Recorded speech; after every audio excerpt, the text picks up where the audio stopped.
My interest today in the time that I have is simply to discuss the issue of slavery in the context of trafficking and to make the distinction in the first instance between slavery and trafficking. So trafficking is, by legal definition, the movement of a person against their will, with the end product being to exploit that person.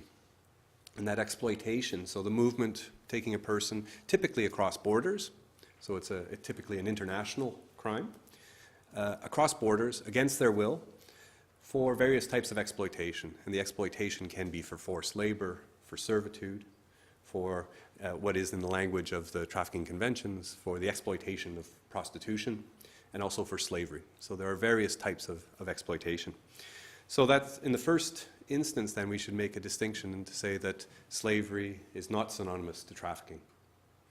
That if you wish trafficking, you can traffic somebody into and then exploit them in a context of enslavement, but also in the context of, as I've already said, forced labor or prostitution.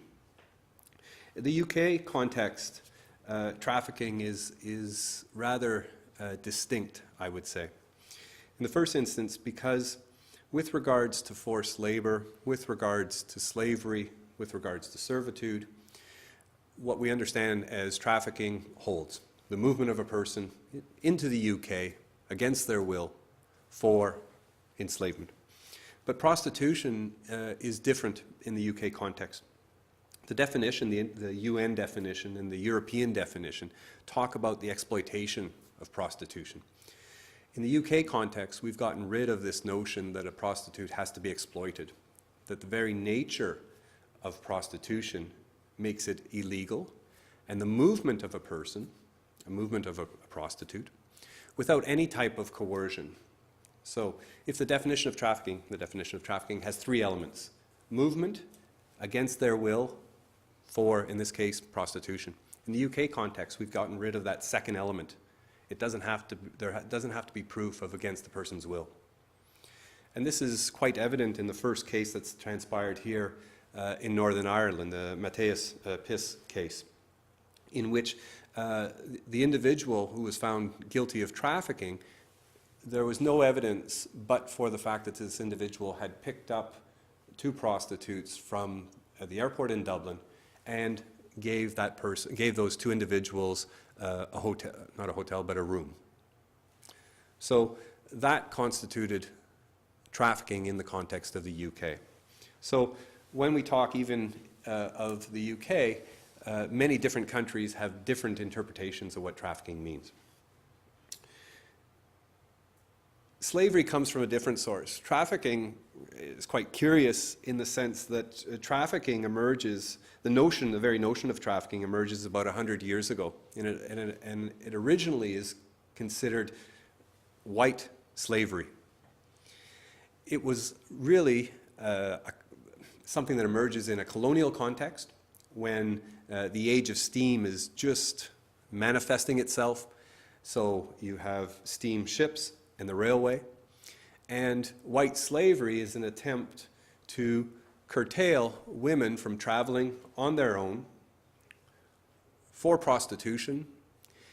The ultimate aim was to control venereal disease with regards to colonial troops. So it's a curious start and approach to the very notion of what we think of as trafficking today.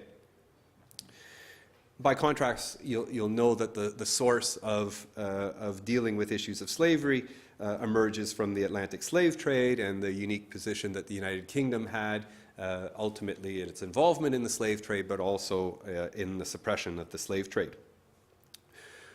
What remains curious is that for the first time in UK history in 2009, there's the introduction in the Coroner and Justice Act of the crime of enslavement.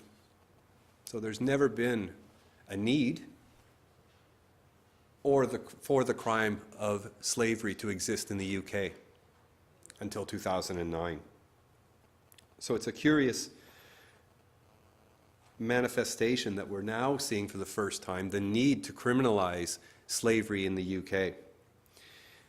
So that distinction then becomes I think for me in law, quite straightforward, that trafficking is moving a person typically over an international border, but not necessarily. And in the UK setting, with regards to prostitution, there's no need for the movement across a border.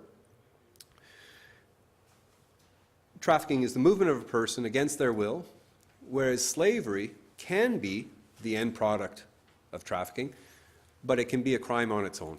And that, for me, is the interesting part, in the sense that there's much emphasis on trafficking today, but I think we should also be focusing, in the sense of policy, about dealing with the end product, dealing with those individuals that may find themselves in a situation of forced labor or enslavement that haven't been trafficked.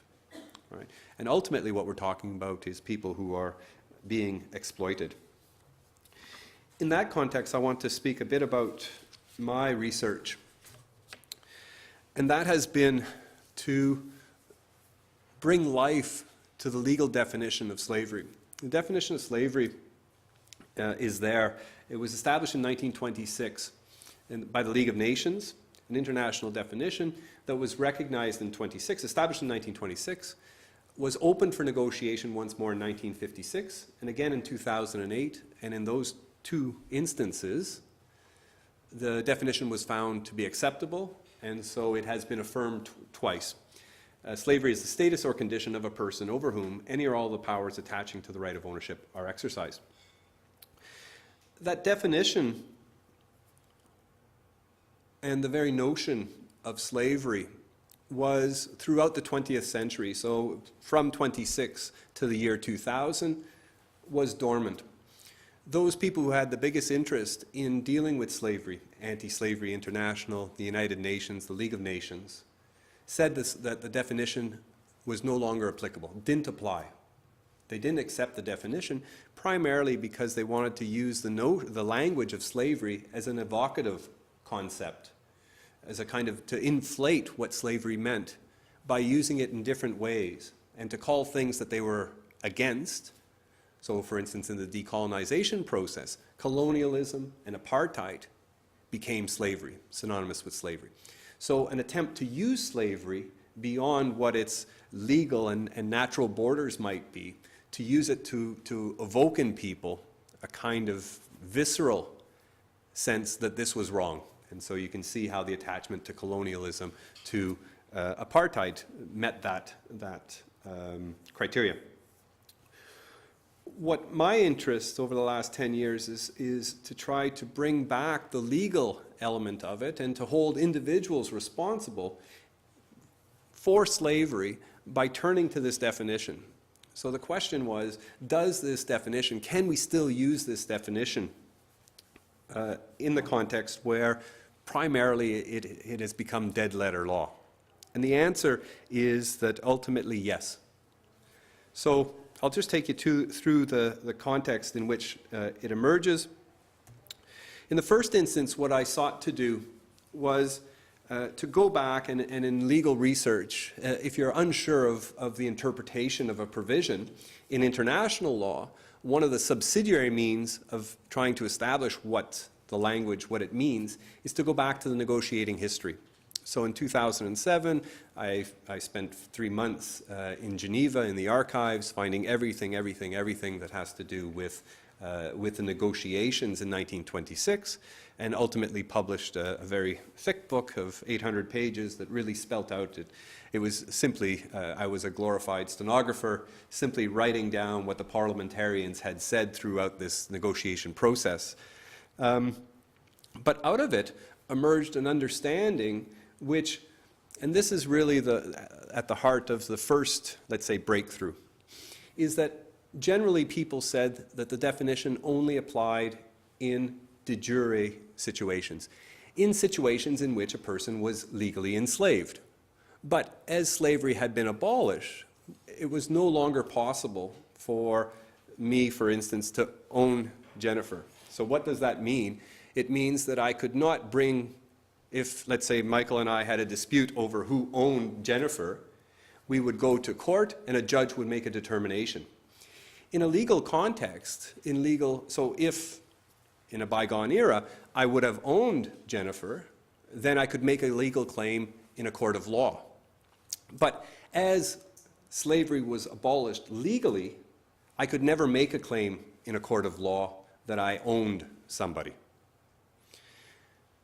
But the question then was, could this definition also hold in a de facto situation? So where I didn't legally own Jennifer, but in fact, I treated her as if she was a slave. But then we get into the situation, what does it mean to treat somebody as a slave in a context where you don't own that person? So what I did in the first instance was to break down the definition and to say, so this is the definition of the 1926 Convention. What I've done is I've removed elements of it that you see highlighted. And so in the first instance, if we were actually talking about legally owning another, then the definition would only have to be this top one. Slavery is a person over whom any or all of the rights of ownership are exercised. But that's not what the definition says. It brings in this notion of status or condition. Very quickly, status is a legal status versus condition is this de facto, is this existence without necessarily a legal status being attached to it. So that's the first, let's say, element of the definition that points to the fact that it might apply in a situation where there is no legal ownership, but a person is living in a state of enslavement. The second is that we're not talking about a right of ownership. What we're talking about is one step removed from that, of the powers that attach. So you have the powers of, so you don't own something, but you have the powers to act as if you own to it. So when I was finishing, and I hadn't even published the book, I was contacted by the Human Rights and Equal Opportunity Commission in Australia. And they asked where I was. I sent them my research. And they said they were going to, as a result, they were going to intervene in a case in the High Court of Australia. And in that case, then, the court basically took my approach as the basis for making this determination that in the Australian context, quite rightly so, in my estimation, that slavery does exist in de facto situations. And so the court then spells it out, that taking on this notion of status or condition, it said that status is a legal concept, and so in many ways it is, if you follow the leads, it's taking the language that I developed to make the arguments to develop ultimately a determination that in the context of Australia, that the definition that lay dormant for nearly 80 years is applicable. So that's first with regards to status or condition. Now, having received that, in a sense, endorsement of my approach, I sought and received research funding to bring together approximately 20 academics and practitioners, the heads of the two, let's say, leading anti-slavery organizations, Anti-Slavery International here in the UK and Free the Slaves in the United States, a number of property lawyers, of historians dealing with slavery, and also individuals who are contemporary, who are dealing with issues of slavery in legal terms. Got them together, and what we sought to do was to sketch out what we believe to be these powers. So what do these powers constitute? So what does it mean actually to own somebody in a de facto situation? As a result of the hardship of having to meet first in Bellagio in Italy and then at Harvard, we came up with these guidelines to speak to and to assist. In essence, what we were trying to do is to start a conversation. We weren't going to say, this is what slavery is. We were going instead to start a conversation with judges, with legislators, and let them decide what this crucible, what slavery means, while we would give guidelines for them to understand and interpret that 1926 definition. And so the essence of it emerges in this second guideline that speaks of these powers. So what does it mean? Well, ultimately, the first thing to take, and I think the strength of what emerges from this definition is that it stays true to an ordinary meaning of that definition. In other words, the definition speaks of in a property paradigm. And so we've referred to property law and then extrapolated it and pushed it towards giving a reading with regards to individuals. So what are we talking about? What we're really talking about is about controlling a person. And what does that mean? If you control a person, then you are significantly depriving that person of their liberty. So where that person loses their own agency, their ability to determine for themselves what they're going to do that day, what their aspirations are, it's lost. And once that you have that control, then you can do different things in the same way that with property, that if I have a pen, I can use it, I can sell it, I can destroy it. In the same context of thinking about using a person in the same way that destruction is oftentimes in the context of exhausting a person, that you enslave a person, you use them until they're exhausted, and then you throw them away. They're no longer of value to you. So, use, management, profit, transfer, disposal of a person. So that's the first element of this notion of giving the guidelines and helping people understand where to draw the line, let's say, with regards to slavery. Now, what I think for me the best analogy is to think of it in the context of illegal drugs. Again, Michael and I have a dispute. We're going to court again, this time not over Jennifer, but over a kilo of heroin. We have a kilo of heroin, but in the same context as slavery, with heroin, it's an illegal substance. You cannot own heroin, right? In the same way that you cannot own a person. But the judge will look to possession.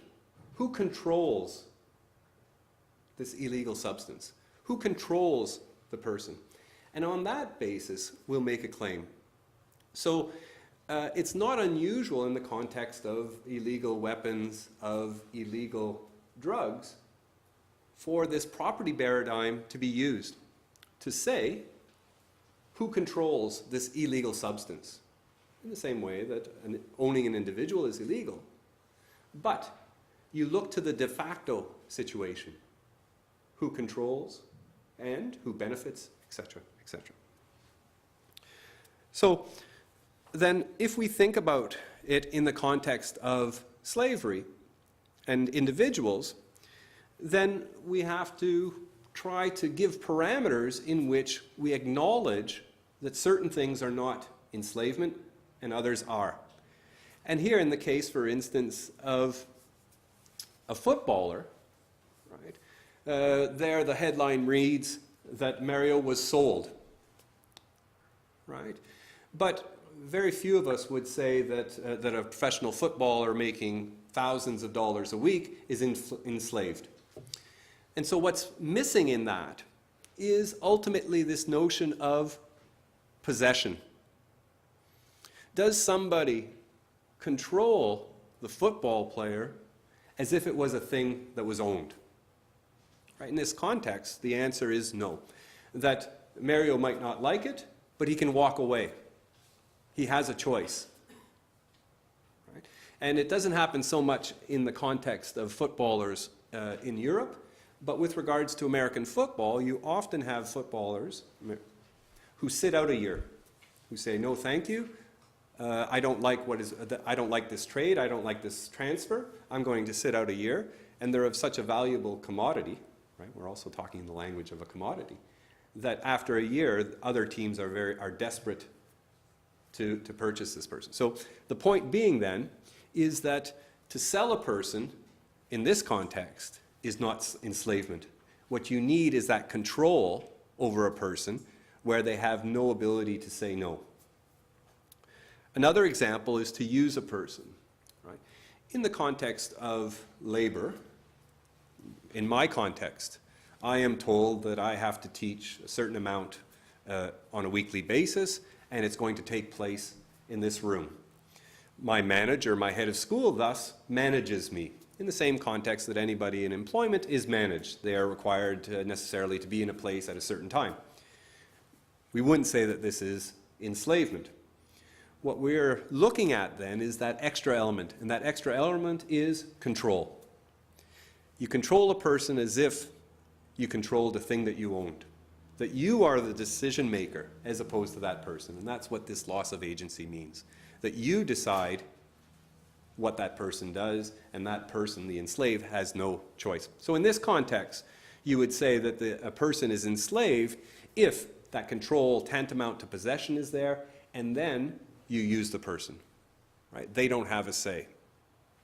So that's the context in which my research has, in a sense, caught on to fill a gap which existed not for very long. It's existed really since the turn into the 21st century, with the emphasis internationally on trafficking and with the International Criminal Court and enslavement.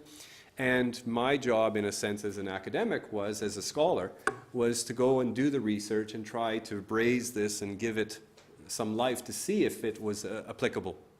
The result has been that in law it is applicable, and that many NGOs, and ultimately it looks like what will transpire is that this new area of study in contemporary slavery will use as its baseline the research that I've developed.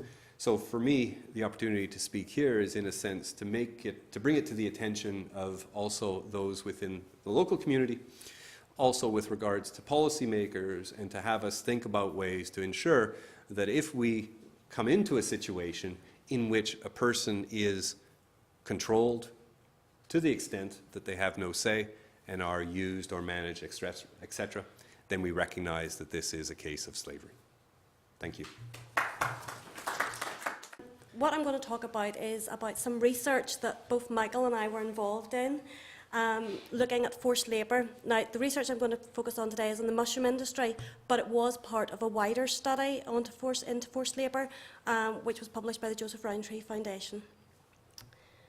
Okay, so what is forced labour? We've heard quite a lot of the legal side from John, and I'm just going to give a brief definition. Under UN legal instruments and ILO conventions number 29 and 105 on forced labour, convention number 29 states that forced or compulsory labour shall mean all work or service which is exacted from any person under the menace of any penalty and for which the said person has not offered to himself voluntarily. Okay, so that's the definition. And Belser has gone on to say that forced labour really represents restriction of human freedom. People are being forced into something that they don't want to do.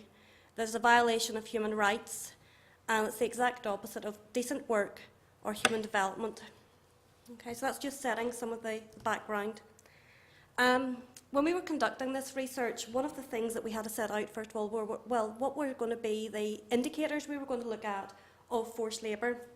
The International Labour Organization has 6 main indicators of forced labour, and Anti-Slavery International say that if one of these 6 indicators is present, then the case should be investigated as a possible forced labour case. If there's more than one indicator, then it should be defined as forced labour.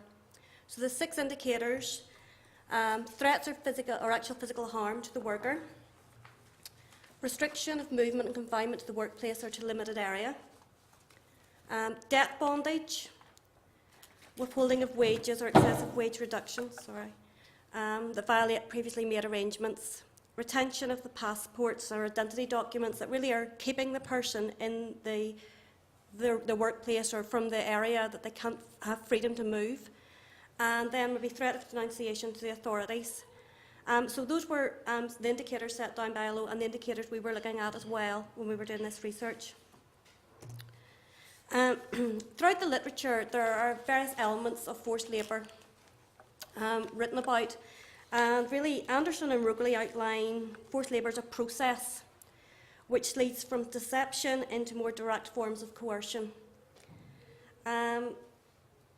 And then we have looked at, there's other things about retention, withholding of identification documents, and debt bondage. And Dowling goes on to say that coercion and deception are used to control and exploit victims. Victims may experience debt bondage, the withholding of identity documents, threats and abuse, reduced or even no pay, excessive working hours, dangerous conditions, poor accommodation and discrimination. And throughout our research in a wider context, we talked to individuals who experienced some of those elements in the workplace, and certainly we will go and look at that a bit further when we're given the findings. So who is at risk? Who is at risk of forced labour? And a common theme throughout most of the literature really is for migrant workers. And it's said that the restrictive and complex nature of migration regimes in Europe are thought to contribute to their vulnerability and exploitation. And then the question is asked, well, why? Why are migrant workers more at risk? And really, a lot of the literature, and certainly our findings, say that for many of them, they don't see any viable alternative. They're in a situation of work, maybe where they've come from, they think to go back to that is worse than what they're currently putting up with, and a bad job's better than no job. And this increases their vulnerability. It may be through to their immigration status. It may be the fact that their employment is tied up with their accommodation and that they are increasingly vulnerable.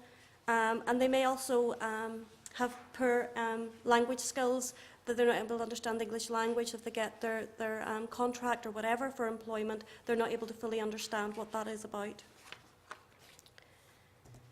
So under international policy, in 1948, the UN General Assembly agreed the Universal Declaration of Human Rights, which was subsequently ratified under the European Convention on Human Rights.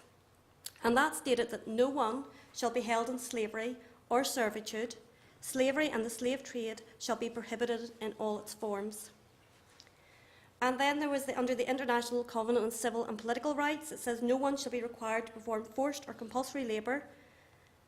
And then the 1990 UN Convention on Migrant Workers. This is probably the most comprehensive international standard that we have, and it really applies to migrant workers and irregular workers, but it's yet to be ratified by the UK and other European countries.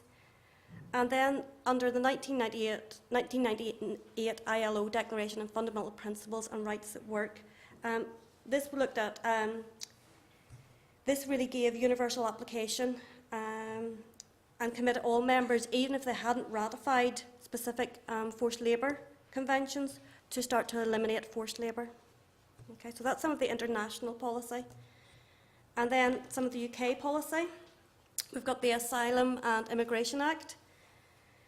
And this amended existing law to make it a criminal offence for an employer to employ a person who is illegally in the UK or whose immigration status does not allow him to work.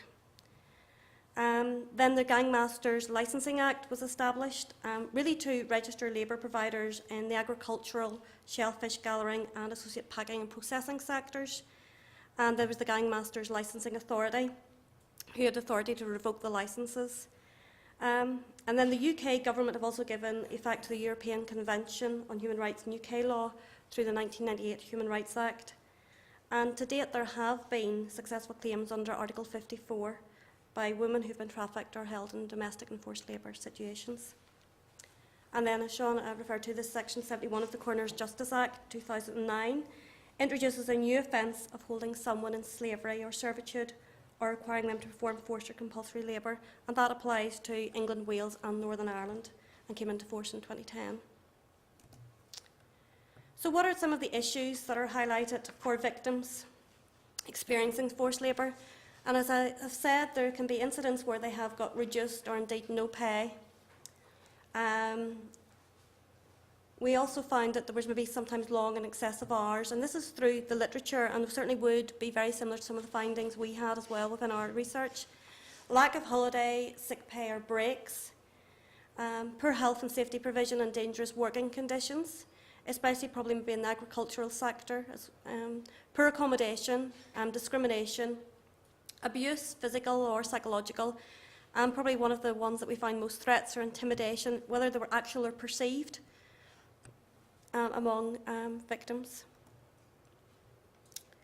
So migrant labour, there's been an increase in migrant labour, as we know, within the agricultural sector, and that's really been due to low wages coupled with the labour-intensive nature of the industry, and that has been within the mushroom industry as well.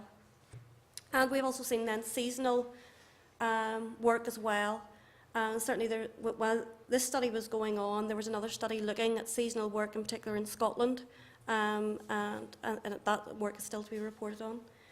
And then within the mushroom industry, it seemed to be very labour-intensive, hard work. And Scott has just, in this series of work within Joseph Rowntree Foundation, Scott had published work on the food industry, and it talked about the dehumanising of workers by management and supervisors who've been put under such extreme pressure to meet standards and to perform, and that pressure was then been put down on the workers who were the most vulnerable in the industry. So then within the mushroom industry in particular,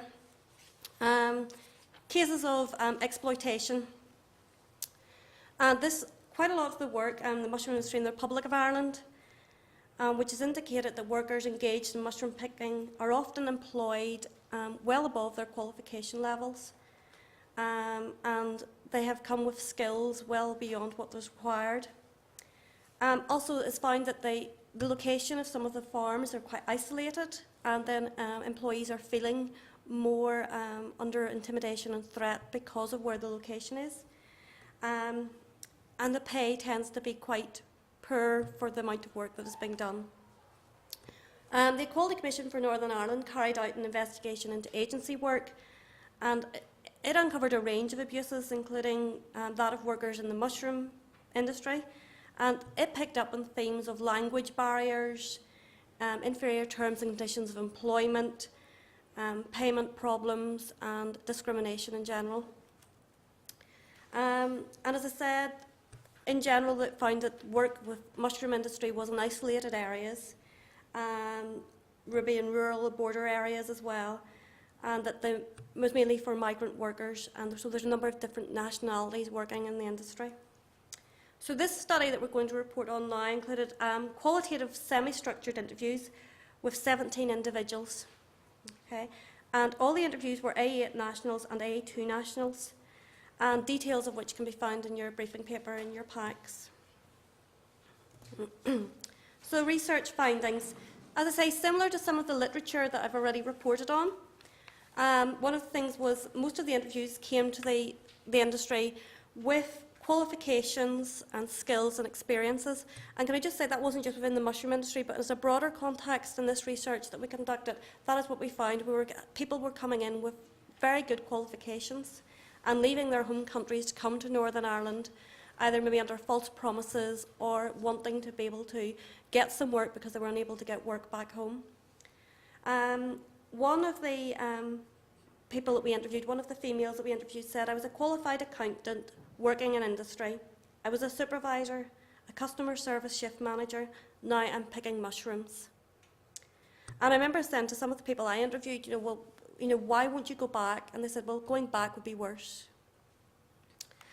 More than half of the interviewees were initially undocumented, and at the time of interview, a third still remained so. And when this was discussed with them, they were really unaware of what that meant and what the implications of that would be for them, especially if something went wrong or if they needed help in any way, if they weren't documented, what that was going to mean for them. And for some of them, they were undocumented through maybe no fault of their own. They were told to hand over the documents to their employer, and the employer would sort it out for them, and it never was done, so they were left in this very vulnerable position. The issue of accommodation was also raised. For many, their employment is tied in, their accommodation and employment are tied in together, so if they lose their job, they also lose their home. And that was going to have, especially if there was family involved, that was going to have major implications for them. So if it was provided by the employer, it tied them up even more into that they wanted to remain in this situation, no matter how bad it was. But many were living in very poor conditions. Lack of facilities. Some of the people I interviewed talked about not having any hot water or any heat when it got colder. The heat was limited. Poor repair to the actual accommodation they were in, and if they wanted it fixed, it took a long time to be fixed. So these were the kind of things that they were finding they were coping with. And then when it came to looking at their working conditions, many reported that they were working very long hours, but in spite of that, they weren't getting enough money. either to do what they needed here or to send back home. They also talked about being paid for piecework. That was for the amount of mushrooms they were picking. And at the time when we interviewed them, the average rate for mushrooms was around 10p per pound or 20p per kilo. They talked about that rate was affected to about the size of the mushrooms. If they were getting larger mushrooms, then it was easier to make their money. And then work that they were maybe doing beside mushroom picking, lifting crates, washing down things, which was virtually going unpaid. Many of them talked about time off. It could be a problem. Maybe they were promised a day off, and then at short notice they were told no, they couldn't have it, or they were brought in at holiday times, but it was the same rate. They weren't giving any over. They weren't getting any more for that. None of the interviewees that we talked to had ever been physically assaulted or threatened, but there was always, for some of them, there was always the perceived risk of what might happen if they didn't do what they were meant to do. And the long working hours, the poor working conditions, maybe feeling very isolated, really did have an impact on health and safety issues. And many talked about where they were working, there was maybe poor light. They maybe were suffering back pain or pains in their legs for the excessive physical demands of the job. And the chemicals and the nausea maybe that came with that, and not enough protective clothing. And that was some of the issues they raised with us in terms of health and safety. But for many, there was still the fear of dismissal. And if they spoke out or they challenged anything, they were fearful that they would be told, that's okay, you can go. And there was times when they said that they had been threatened with dismissal and that there would maybe be letters issued, but these letters were maybe in English, which they didn't fully understand. And many felt there was a lack of redress. Fear of what would happen stopped them from speaking out. They just felt that it was better to stay quiet and have a job. Now, when we're looking at forced labour, we're looking at a continuum from exploitation and forced labour. And from this research, we could say that the evidence would say that there's borderline forced labour in the mushroom industry. There were cases of deception, false promises, and at times there was, I think, one interviewee talked about their details being kept, their passport and their documents being kept, meaning that they couldn't move on if they wanted to. So this continuum between exploitation and forced labour, it hasn't been widely documented in Northern Ireland. But there is a need, and Scott highlighted this in his work, that there is a need for an understanding of this continuum throughout the UK and the implications it has on victims of forced labour.